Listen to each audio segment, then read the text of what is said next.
HC strict orders.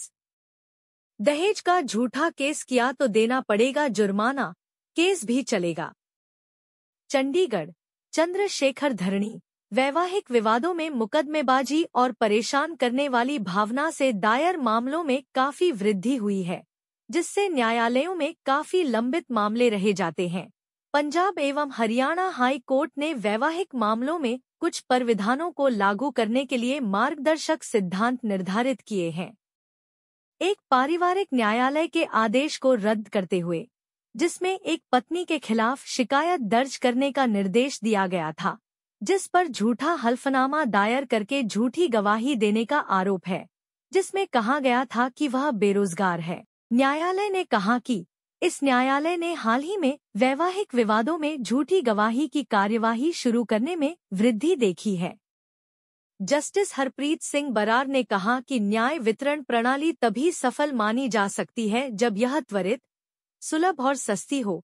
हालांकि मुकदमेबाजी और परेशान करने वाली भावना से प्रेरित वैवाहिक विवादों में हाल ही में आई उछाल ने न्यायालयों में काफी लंबित मामलों को बढ़ा दिया है। न्यायालय ने कहा कि केवल दूसरे पक्ष को परेशान करने या उनके साथ हिसाब चुकता करने के लिए शुरू किए गए तुच्छ मुकदमेबाजी के दोष को हतोत्साहित किया जाना चाहिए। न्यायिक प्रक्रिया इतनी पवित्र है कि प्रतिशोध की भावनाओं को संतुष्ट करने और व्यक्तिगत प्रतिशोध को आगे बढ़ाने के लिए इसका दुरुपयोग नहीं किया जा सकता। न्यायालय को न केवल इस बात पर विचार करना चाहिए कि क्या प्रथम दृष्टया झूठी गवाही के लिए अभियोजन शुरू करना जनता के हित में है या नहीं। जस्टिस बराड़ ने कहा कि यह एक सामान्य कानून है कि न्यायालयों को इच्छुक पक्षों की व्यक्तिगत रंजिशों को संतुष्ट करने का साधन नहीं बनना चाहिए। अपर्याप्त आधारों पर लचर अभियोजन शुरू करने से न केवल न्यायालयों का न्यायिक समय बर्बाद होगा, बल्कि जनता का पैसा भी बर्बाद होगा। इसलिए झूठी गवाही के लिए अभियोजन तभी शुरू किया जाना चाहिए जब प्रथम दृष्टया यह स्थापित हो जाए कि अपराधी को दंडित करना न्याय के हित में है।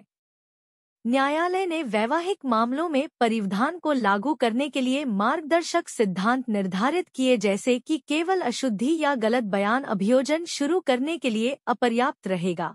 न्यायालय को केवल उन मामलों में ही झूठी गवाही के लिए अभियोजन की अनुमति देनी चाहिए जहां ऐसा प्रतीत होता है कि दोष सिद्धि उचित रूप से संभावित है और जानबूझकर और सचेत झूठ के आरोप की सीमा का उल्लंघन करती है। न्यायालय को कथित अपराध के कारण न्याय प्रशासन में होने वाली बाधा की गंभीरता पर विचार करना चाहिए।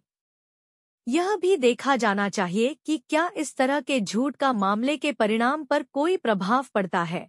झूठी गवाही के लिए कार्यवाही यांत्रिक तरीके से अलग हुए पति या पत्नी की इच्छा से शुरू नहीं की जा सकती है। उचित सावधानी और सतर्कता बरतने में विफलता के लिए अपराधी पर लागत लगाकर दंड लगाया जा सकता है। न्यायालय एक महिला की पुनरीक्षण याचिका पर सुनवाई कर रहा था, जिसने पारिवारिक न्यायालय के उस आदेश को चुनौती दी थी जिसमें उसके पति की याचिका के जवाब में झूठी गवाही देने के अपराध के लिए उसके खिलाफ शिकायत दर्ज करने का निर्देश दिया गया था।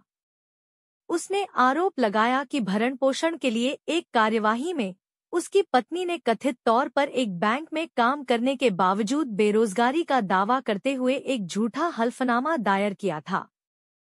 याचिका का निपटारा करते हुए हाई कोर्ट ने पंजाब और हरियाणा राज्यों के साथ साथ केंद्र शासित प्रदेश चंडीगढ़ के अधिकार क्षेत्र में आने वाले सभी पारिवारिक अदालतों को सूचना और अनुपालन के लिए इस आदेश की एक प्रति भेजने का भी